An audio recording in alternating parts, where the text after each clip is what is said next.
அனிதா ராதாகிருஷ்ணன் கைது, சிஎம் விஜய் மீது விமர்சனம், காவல்துறை அதிரடி நடவடிக்கை.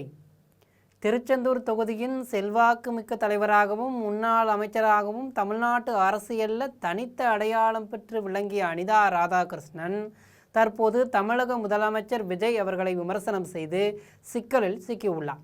அது என்ன விமர்சனம் மற்றும் என்ன சிக்கல் என்பதை நம் ஜெம் தொலைக்காட்சி மூலம் பார்க்கலாம்.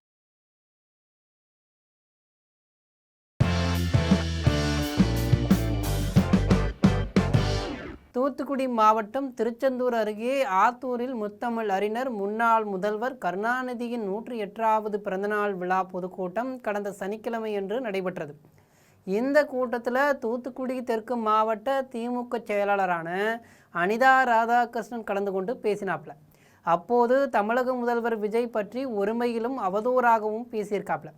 அது என்ன பேச்சு என்பதை பார்க்கலாம். தமிழக முதலமைச்சர் விஜய் எப்போது பார்த்தாலும் சட்டமன்றத்தில் சொங்கியாகவும் முகத்தை உம்முன்னு வைத்துக் கொள்வதாகவும் எதிர்தரப்பினர் பேச ஆரம்பித்த சில நிமிடங்களிலேயே முதல்வர் விஜய் தலை தொங்கி விடுவதாகவும் காட்டமாக சாடியிருக்கார்.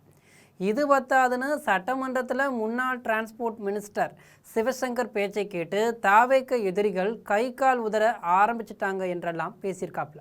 கவர்னர் உரை, மேகதாது அணை தீர்மானம் தொடர்பாக திமுக எழுப்பிய கேள்விக்கு இந்த பாடு என்றால், பட்ஜெட் தொடர்பு வருகின்ற போது ஒவ்வொருத்தரும் துண்டை காணும் துணியை காணும் என்று ஓட போகிறாங்களாம் என்று கடுமையாக விமர்சித்திருக்கார். சட்டமன்றத்தில் நாகர்கோவில் தொகுதி திமுக சட்டமன்ற உறுப்பினர் ஆஸ்டின் அவர்கள் பேசும்போது முதல்வர் விஜய் முகத்தை நேருக்கு நேர் பார்த்து கை நீட்டி வாய் திறந்து பேச மாட்டியா முதலமைச்சரே என்று கேட்டதாக சொல்லியிருக்காப்ல. இவரெல்லாம் இப்படி கேட்குற அளவுக்கு நாம் இப்படி வந்து மாட்டிக்கிட்டோமே, நாம் பாட்டுக்கு நடிகையோட ஜாலியாக இருந்தோமே என்று த்ரிஷாவை எல்லாம் ஒம்புக்கு இழுத்து சர்ச்சையில் அனிதா ராதாகிருஷ்ணன் சிக்கி கொண்டிருக்கிறார். ஒரு கடையில் பொருள் வாங்க வர்றவன் கையில் காசோடு வர்றானா அல்லது கடன் சொல்ல போகிறானா அவனை பார்த்தாலே கடைக்காரனுக்கு தெரிஞ்சிருமா. அப்படி முதல்வர் அரசியல் ஆட்சிக்கெல்லாம் சரிபட்டு வரமாட்டார் என்று வன்மையாக முதல்வர் விஜயை கடின சொல்லால் சித்தரித்திருக்கிறார். இவர் பத்த வச்ச நெருப்பு அணையிறதுக்குள்ள மறுபடியும் செய்தியாளர் சந்திப்பில் தமிழக முதல்வர் விஜயை வன்மையாக வஞ்சித்திருக்கிறார். அது என்னன்னா, சட்டமன்றத்தில் உதயநிதி அப்பாவை காணோம் என்றெல்லாம் குட்டிக்கதை பேசும் முதல்வரே, நீங்கள் இன்னும் கூடிய விரைவில் காணாமல் போகிறீர்கள் என்று தன் உள்ள வஞ்சகத்தை வெளிப்படுத்தியிருக்காப்ல. இதனால் ஆத்திரமடைந்த தமிழக வெற்றி கழக நிர்வாகிகள் தொண்டர்கள் ஆத்தூர் காவல் நிலையத்தில் புகார் மனு அளித்திருக்காங்க.